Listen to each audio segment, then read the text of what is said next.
Welcome back to Quarantine Questions with Jack Heron. This is episode 8. I am very happy to have Kenny Williams of the Austin Spurs with me. Kenny, how you doing today? I'm doing well, man. So Kenny is a former star at Elsie Bird High School in Richmond. He then went on to play at UNC for 4 years. He won a national championship his sophomore year and spent this past year in the G League with the San Antonio Spurs affiliate. So Kenny, known Kenny for a while. He was one of the first guys that I scouted when I first started doing this.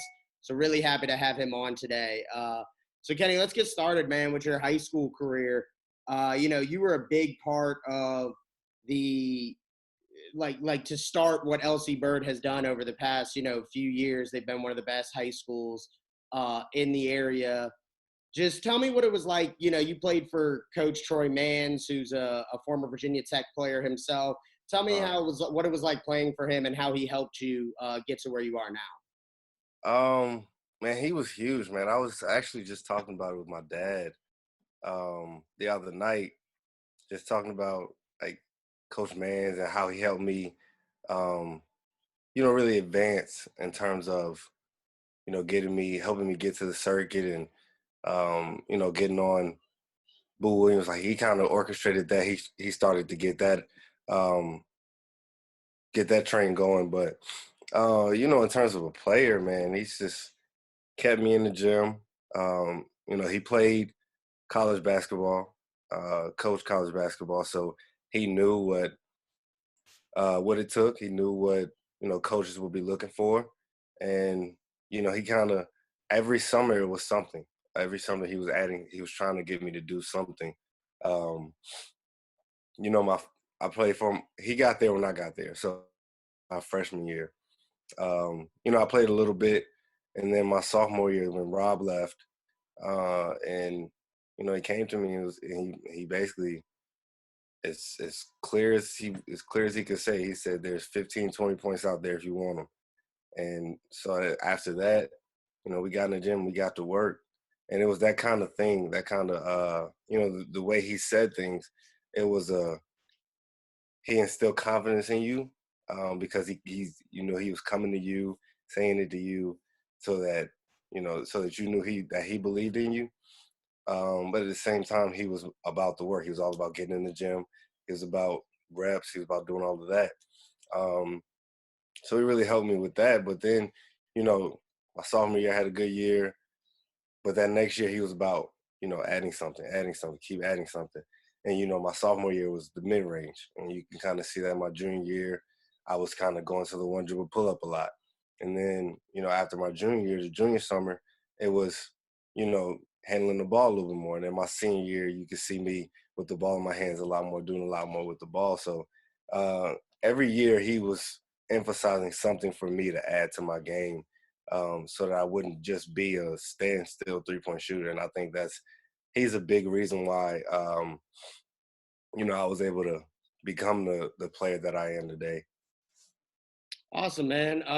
So the first couple of times I saw you play, I wasn't even in the scouting game yet. I had seen you, as a sophomore, and then your junior year, I remember watching you guys play against Carlisle down in Petersburg. Carlisle at the time had Thon Maker, McCord Maker, Mm-hmm. and you ended up going for like 35 or something like that. Yep. You had a huge game.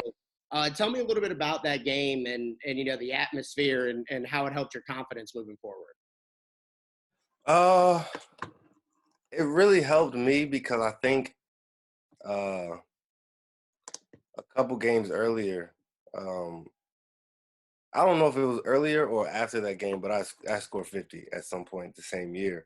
And, it's when I was starting to realize that, okay, I can go out here and score. Like, I can put up big numbers.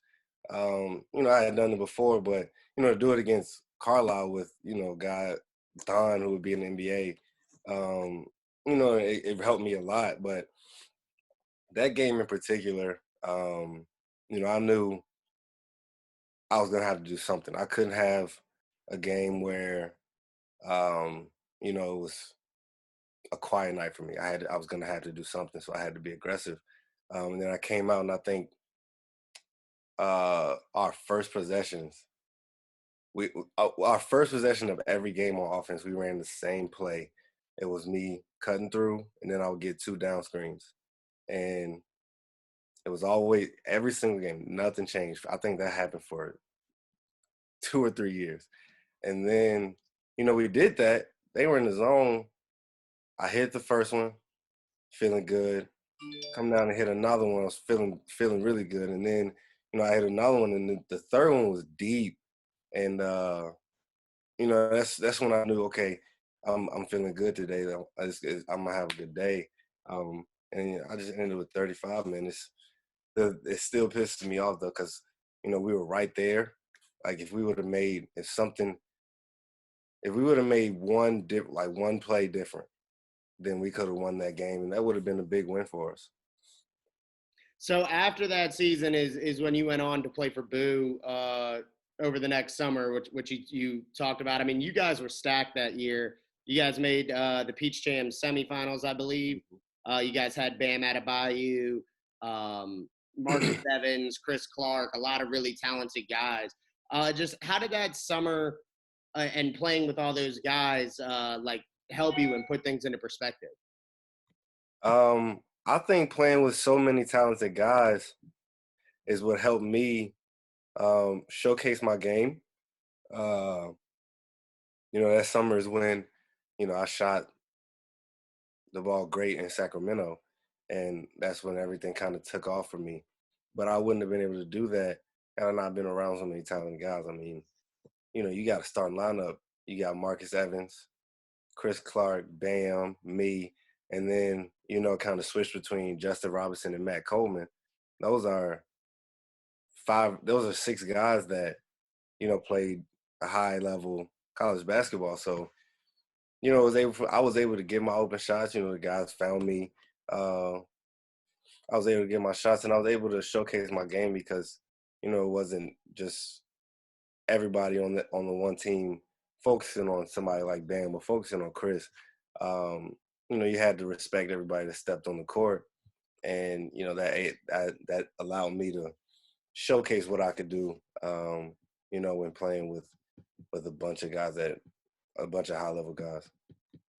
So before your senior season, you had originally committed to VCU to play for Shaka Smart before he had left for Texas.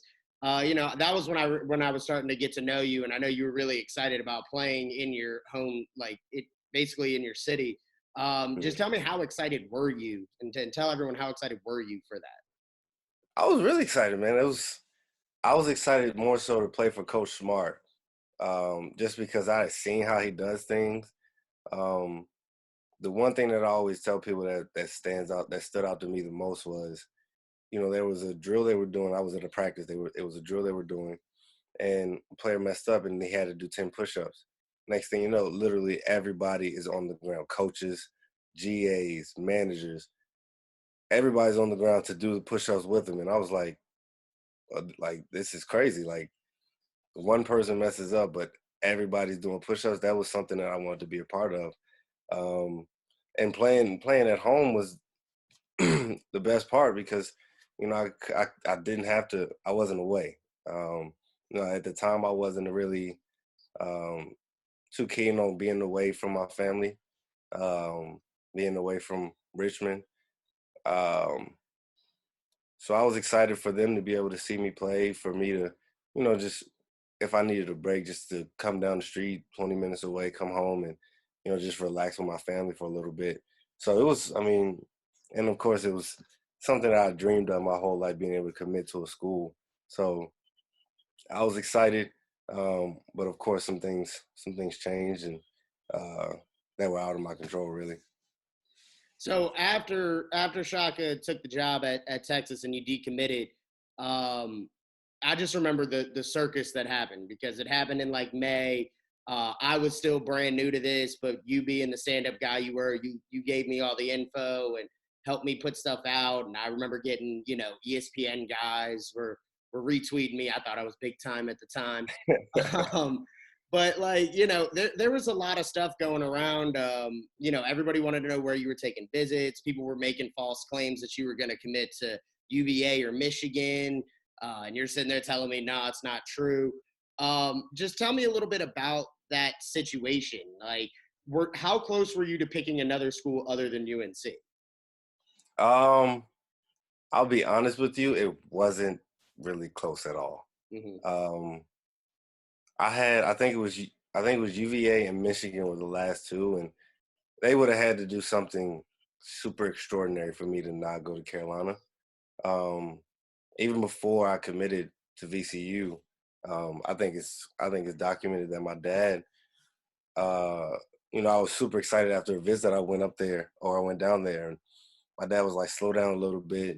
They're looking at other guys, so you don't want to commit right now. So just take your time. And he even told me not to consider them anymore.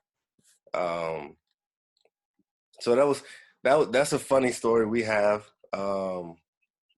But just going back and thinking about it, it was really a circus. It was exactly how you said. It was a circus 'cause everything had to happen so quick. I had to commit, and the next month I would be on that campus. So it was it was it was crazy, and everybody wants to be the first one to report. Everybody wants to make their predictions, and everybody wants to say, "Oh, my prediction was right. I was right about this and that." But it was never really close. I took my visit to UVA, but that was more so confirmation for me that Carolina was where I needed to be. Uh, as opposed to going to UVA and that being the place that I wanted to be and having that the confirmation be reversed. But um, it was a circus, man. I remember. I had coaches coming to Richmond to talk to me and my dad. I had to schedule things so quickly, and at the same time, uh, this is also a funny story. I was still like a high school senior, so I had things going on. I went to prom. one, I went to prom on Saturday night, and the day after prom, I had my official visit to UNC. So it was like things were moving like that. So Hmm. it was definitely quick, but everything worked out the way that it was supposed to. And like I said, it wasn't. The other schools really had to do something super extraordinary for me to not go to Carolina. So, speaking of funny story, I remember I was working at B Dubs, which I work at in Bartown. I was working there, and I ran into Taja Cole, and I Hmm. was like, "Taja, what's going on?" And she was like, "Yo, did you hear Kenny decommitted?" And I was like, "Oh man!" So like, I stepped back, I pulled my phone out, I tweeted it, and I put my phone away, and then I come back like at the end of my shift, and I had gotten like 300 retweets and all these people that had like started blowing me up about stuff. But I also remember, I'd been texting you through the process, and when you were on your UVA visit was when I don't know who it was. I don't think it was a reporter, but a bunch of people started putting out that it was confirmed from a source that you were committing to UVA on your visit.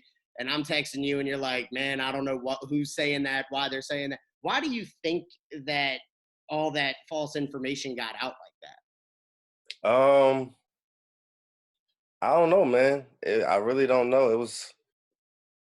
I think this is no. I'm not trying to throw shade or anything on anybody, but I think guys try to build their um, rep by throwing out a story and kind of hoping. that? Hmm. And if they said it was from a source, if it wasn't my dad or my mom or somebody like Coach Mans, then it wasn't true. Um, so I don't honestly, I don't know. I don't know why guys say that. I don't know where guys get that from. It might have been somebody on the UVA staff that had a really good feeling, but uh, I wasn't gonna. There was no chance I was gonna do that. I mean, and I really. The funny thing is, I got back from my UVA visit, and that's when I called Coach Williams and committed. Like when I got home from Charlottesville. So that was. It's funny that people were saying that, putting out false stories, but you know how some guys are. They want to be the first to report something. They want to say, well, I was right about that. So that's the kind of thing it is. I mean, I hate that, especially now with the way that people commit and the way that people report, it's like it takes the shine away from the kid. The kid doesn't have their moment because, somebody has to be the first one to report it and say, confirmation I have that so and so is going to this school. So, um, it's it's their. I get it's their job, but I wish they would just back up a little bit and let the kid have their moment when it comes to committing. Again, like I said, I don't know why people were saying I was going to commit to UVA, but clearly I wasn't. Yeah, I mean, I remember when I first started, I thought I had to do that and be the first to get my name out there. And I think it was your situation and a couple others that made me realize, I think it's better to be right than to be first and be wrong. Right. Right. Like I would rather somebody reach out to the kid instead of, just throwing anything out because, reporters and kids or reporters and athletes, they can gain trust. And if somebody trusts you, they'll be like, maybe they will tell you before they announce it. Maybe they'll be like, yeah, I'm going here. But you build that trust to know that, he's not going to put it out before I put it out. He's going to let me put it out. So it's a relationship, man. Like, and if you're not talking to these guys, if you're not close to these guys and they put out something wrong, then that turns you away. Like that's like, okay, I don't want to deal with this guy because he's putting out wrong information on my name. So it's definitely a relationship that you have to build before, you can get the correct information from the source. So they can definitely do a little bit better in that regard. Yeah, man, I remember specifically arguing with people on Twitter being like, I am talking to Kenny Williams himself Mm-hmm. right now. Right. But It's crazy. you ended up choosing UNC, and you had told a few people that you had always been a big UNC fan and things like that. Just tell me what it was like when you first stepped on campus. You went there over the summer, then you had your workouts and your classes. Just how was it? Was it overwhelming? Did you fit right in? How did you feel when you first got there? With the way that the guys on that team were, they threw me right in like a puzzle piece.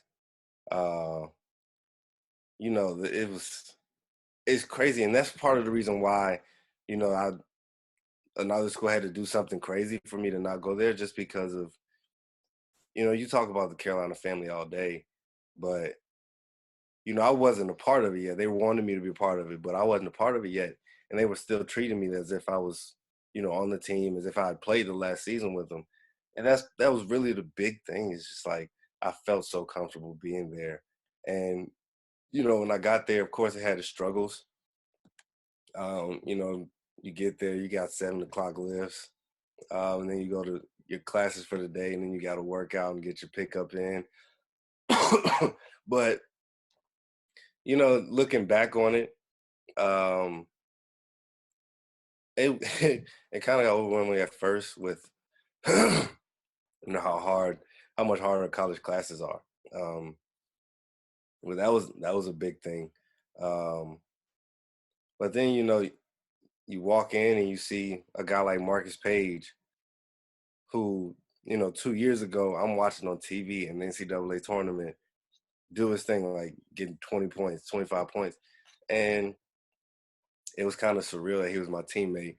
But then you start talking to him and realize that he's a regular guy, he's a good guy, just like me, and he's my brother now. Guys like him, guys like Bryce, Justin, guys like that. You kind of starstruck with the first time you walk into the Smith Center and you see all the jerseys, all the banners, all of the ACC championships that they won. And then, when you first get there, the pickups at night, because you have when you first get there is when camp is going on.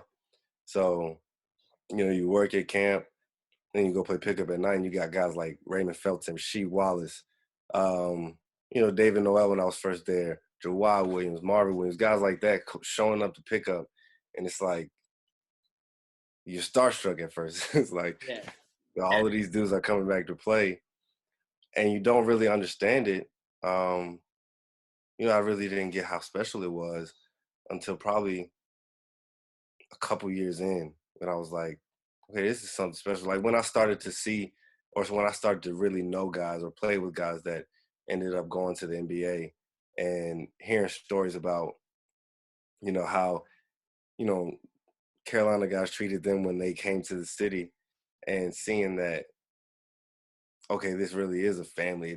It's not just the guys you play with. It's every single person that put the jersey on before and after you, that you're all connected by that jersey, and they would treat you like family just because of that. And that's the best part, man. It's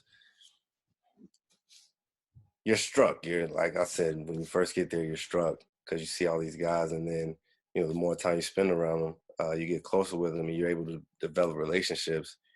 And it's special, man. It was definitely overwhelming at first, though. Yeah, I feel you, man. Your freshman year, you guys had a great year, and you lost in heartbreaking fashion in the NCAA championship game to Villanova. Probably go down as one of the greatest games in NCAA tournament history.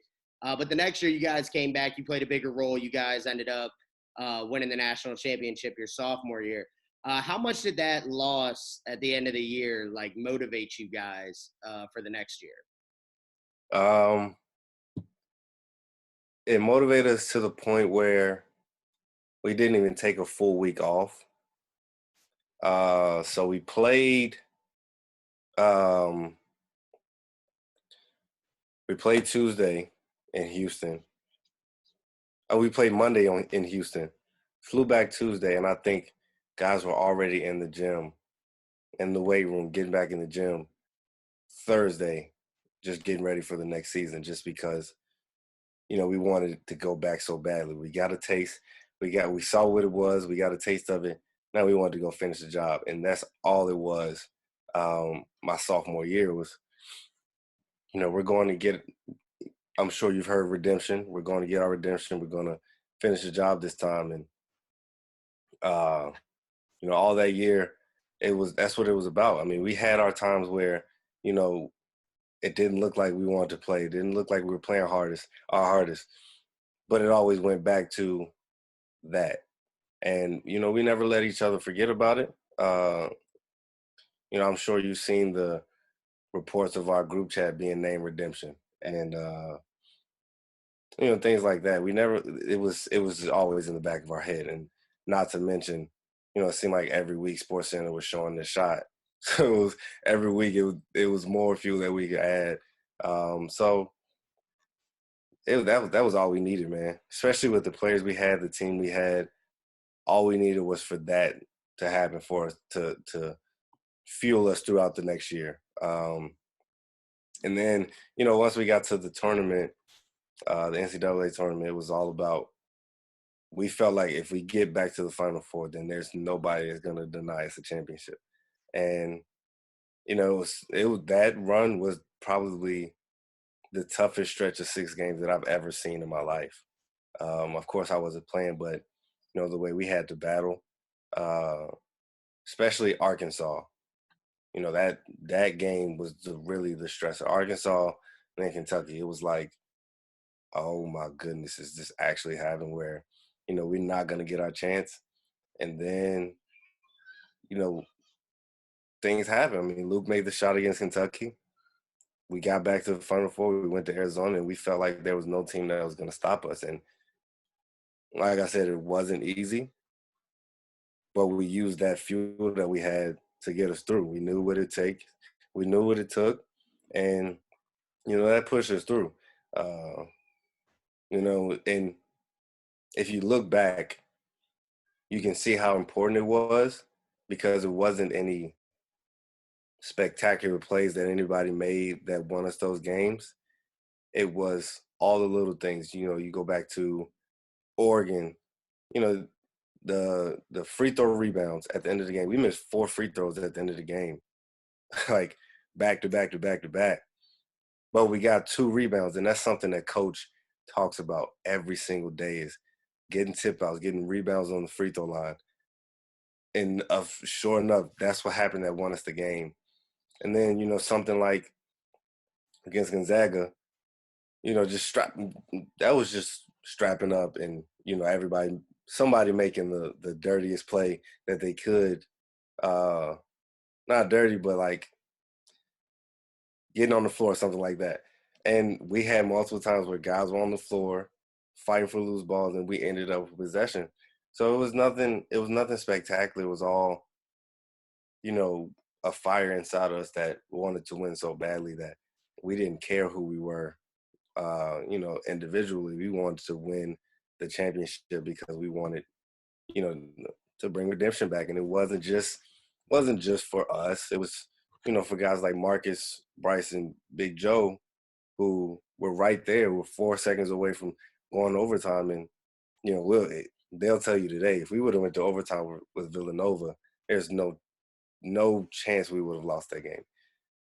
But it was for guys like that who, were with us, couldn't get it done, but were still supporting us wherever they were. And, I'm glad they got to see us do it, after what happened the year before. So I'm sure that ranks up there as some of your best moments. But what are some of your other favorite moments at Carolina? Of course, yeah, the national championship is number one, of course. But I think my last two home wins against Duke, um, particularly because for some reason, well, for good reason, they had the number one recruiting class, but those two teams had the most hype I've ever seen of teams in my life. And, nobody was giving us the chance. You go on ESPN and it'll be like 96% Duke, 4% Carolina. So, nobody thought we were going to beat them, and then, you go in and guys make plays and you end up beating them. And then you can hear how loud the Smith Center is. And, my junior year, you win the game, you hear the buzzer go off, and then you can see all the students scattering out trying to get to Franklin Street. And then, the scene is completely different the next year because it's senior night, the buzzer goes off, and next thing you know, everybody's just sitting because they know that the speeches are coming. And, you look in both student sections that we have, and everybody is listening, like every student there, wants to hear the speeches. And it's not just because, it's Cam, Luke, and me. It was because, like, they shared in the same memories that we've had the past 4 years. So, Duke games are always big, but it's my favorite parts of being at Carolina was road trips. It was, being on the bus rides and plane rides and in the hotel for meetings. It was always a good time. We always had someone on our team that was going to bring joy to, everybody that was in the room. And my first 2 years, it was Theo. My last year, it was everybody really. My last year was a really special team, but my first 2 years, it was all Theo Pinson. He knew how to brighten the room. He knew how to make every single person in the room laugh or smile. It was just, those are the most special moments because of course you're gonna have your memories. Of course you're gonna have your games. Everybody will remember. The thing that I look back most is just going to eat with the guys, being in hotels with the guys and things like that. So, I got way too. I could go all day about my memories at Carolina, honestly. So after your 4 years at Carolina, you went undrafted, but you end up signing with the Spurs organization. Just tell me what was the process like after the draft? Like, who else reached out to you? Were you close to signing with anybody else? And what made you choose the Spurs? So draft night, when the draft went on, and after the draft, I just called my agent. I was like, "So what is it looking like?" And he was like, "Spurs, I'll call you tomorrow." So then, I'll wait for him to call me the next day, and he's like, So we've got Charlotte and we got the Spurs. Um, it's up to you. And I wanted to go to Charlotte just because, they've got Carolina guys. I knew they would take care of me in some way. But you can't beat the Spurs. It was the way that they treat their players, the way that they, develop their players. You can't beat it. So it's like it would have been easier for me to go to Charlotte and rely on those guys and relying on the Carolina connection. But the Spurs that's the best of the best. That's who everybody wants to be. So I really had no choice when it came to that, honestly. So tell me about how the process has been. I saw you in summer league. You play pretty well out there, but just tell me what's it like being, going through the summer league process, ending up in the G League. Just tell me a little bit about the process. It's it's a lot of travel, honestly. So I played summer league. We went to Salt Lake for 3 games, and we played, I think, 5 or 6 games in Las Vegas. It's great. I got to work with, Becky Hammond. I got to work with, all their assistants and stuff, which is a good experience. So then summer league's over, and I signed an Exhibit 10, so they say they'll be in contact.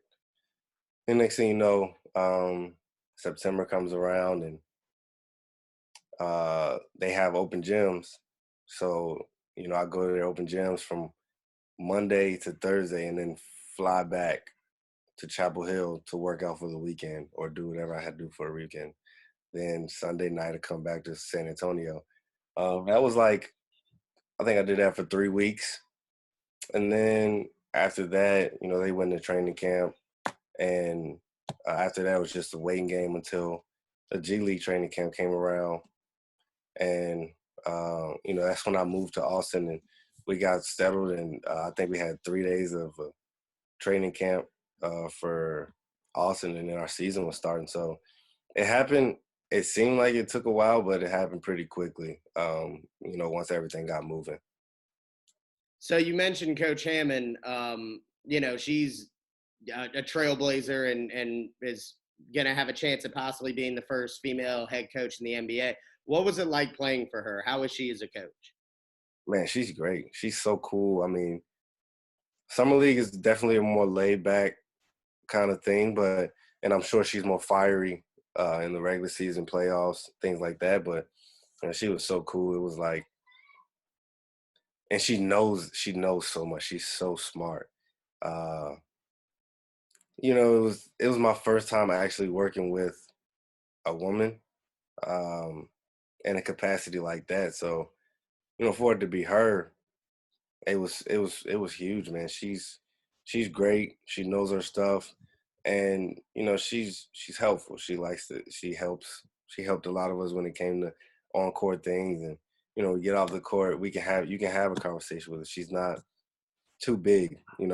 Everybody knows who Becky Hammond is, but she's not too big to sit and have a conversation with you. So that was probably one of my best moments of my first year playing professionally, honestly, just being able to play under her and get to know her and that kind of thing. So that was one of the best things. So, a lot of people don't really know what goes on in the G League and, things like that. Tell me what's a day-to-day process like in the G League? I'll be honest with you, it's not Carolina. and in the most honest way possible. And I'm not the only one that'll tell you that. I mean, the way that we get treated there is top notch, and it's just not the same. It's not the same. I mean, it's a grind. Every day is a grind. You got guys who are so much more older than you, that have actual families to feed. I don't have anybody to take care of except myself. So, and these guys have kids, they got wives. So it's real for them. Not that it's not real for me, but it's like it's do or die for them. It's like they have to get it. And I'm trying to. I have to. I feel like I have to. But at the same time, like I said, they've got people that rely on them. And they don't take it easy on anybody. Like you're not just gonna come in there and you're not gonna do whatever you want to do. Um, I played against Jared Jack this year. He's a 10+ year veteran, I believe. So it's things like that. It's like everybody's trying to do the same thing. So you cannot take a night off. You can't take a day off. But a daily look for me in Austin, we would come in, you get your assigned times where, you got an individual workout for 30 minutes, you lift for 30, 35 minutes, and then everybody will come together with practice for an hour. And then after that, you basically have the rest of the day to yourself. That's really what it was. I mean, that's a practice day. On a game day, our arena was like 40, 45 minutes away from our apartment. So they would get us a hotel room closer to the arena. We would do a shoot around if it's a 7 o'clock game, we would do shoot around at like 11, shoot around for like 30, 45 minutes. Then everybody would finish up, go to the hotel and chill until maybe 3:30, 4 o'clock. Everybody would go back to the arena. We'd do our pregame stuff, and we would have an individual workout for 10 minutes. Then you have a group workout with your position group. And then after that, once everybody's done, and in between all of that is when you stretch, you get taped and things like that. Then once everybody's done, we'll come together, do a scout report, and then go out and warm up. But it's so much more free time. It's actually crazy. You can find yourself being idle so much more. Like I said, on a practice day, we're done at 12, 12:30, and you got the rest of the day to yourself. So, you can, being in the city like Austin, you can go explore the city, so much to see there. But that was, I'm sure it's one of the best, if not the best, G League organization out there, just because of the way they took care of us. In terms of making sure we had food after games, we had food before practice, in the morning, things like that. So it's not Carolina, but it definitely was one of the best that I could have found myself in. Word. Who you living with? I was living with Matt Farrell. Okay. And then he actually got traded halfway through the season, and we got Angel Rodriguez, and he had to take a different apartment because he had his family with him. So I ended up living with Tevin King for the rest of the year. He was one of our teammates. So. All right, I want to do a little rapid fire that I do with everybody. Just 5 quick questions to change it a little bit. What's your favorite pregame food?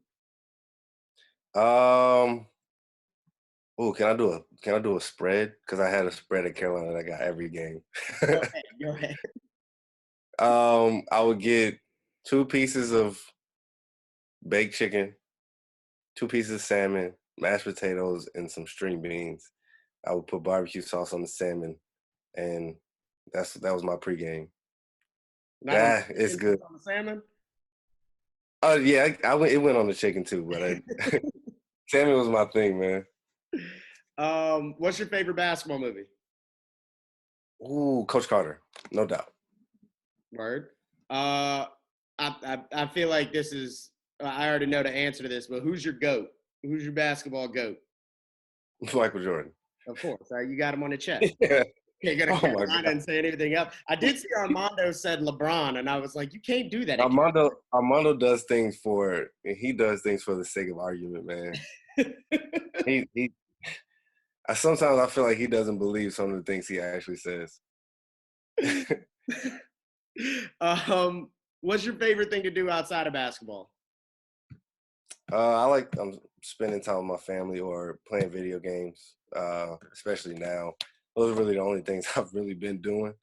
I was telling somebody earlier, Marcus actually lives in Midlothian with his wife now, and I was telling him I've got the same routine, man. I work out in the morning, shower, eat, either go play with my nieces or nephews or play some video games. Those two can alternate, but they'll both happen every single day. So one of the two, playing video games or hanging out with my nieces and nephews. So you went to Jumpman University. What is your favorite pair of J's to hoop in? Who to hoop in?